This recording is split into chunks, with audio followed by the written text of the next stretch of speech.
A paz do Senhor, meus irmãos. A agenda de leitura de terça-feira, 28 de julho de 2021, tem como título O clamor de justiça pelos feitos vis de Edom. O texto bíblico encontra-se no livro de Salmos, 137, verso de número 7, que diz assim: Lembra-te, Senhor, dos filhos de Edom, no dia de Jerusalém, porque diziam, arrasai-a, arrasai-a, até os seus alicerces.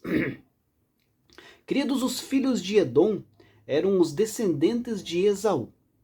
Os edomitas eram inimigos tradicionais de Israel e geralmente representavam todos aqueles que eram hostis a Deus e ao seu povo. Os homens de Edom zombavam e ironizavam, pois a gloriosa cidade de Jerusalém havia sido invadida, saqueada e destruída por Nabucodonosor em 586 a.C. O povo de Judá, por não ouvir a voz de Deus e por se corromper moral e espiritualmente, foi levado cativo. Foi aí um cerco doloroso. Os jovens foram esmagados e passados ao fio da espada, as crianças esmagadas sob as pedras, outros morreram de fome dentro das muralhas. Os que tentavam escapar do cerco da morte eram encurralados pelos edomitas, que festejavam a ruína de Jerusalém. Os edomitas são retratados na Bíblia principalmente como oponentes do povo de Israel.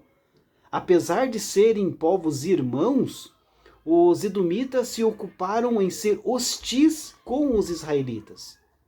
O primeiro encontro histórico entre esses dois povos revela exatamente um exemplo dessa hostilidade. Naquela ocasião, os israelitas estavam peregrinando em direção à terra prometida, após sair do Egito. Num determinado ponto da sua viagem, eles se depararam com o território dos edomitas. Então Moisés pediu ali permissão para que o povo de Israel pudesse atravessar o território dos edomitas pacificamente.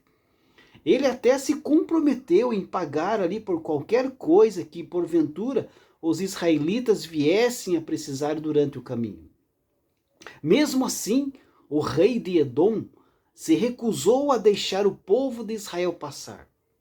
Então os israelitas tiveram de fazer um longo desvio pelo deserto para evitar o território dos edomitas. Contudo, Deus proibiu que os israelitas abominassem os edomitas.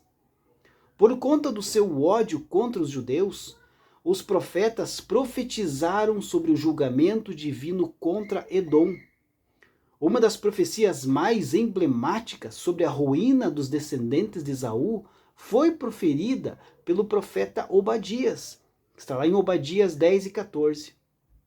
Com o tempo, o território de Edom começou a ser tomado por árabes e também por nabateus. Alguns edomitas desalojados se estabeleceram mais ao sul da Palestina. Mas com o tempo, muitos deles se misturaram aos judeus, inclusive sendo submetidos à circuncisão, quando foram conquistados pela dinastia dos Asmoneus. Deus abençoe a sua vida. Uma ótima terça-feira a todos.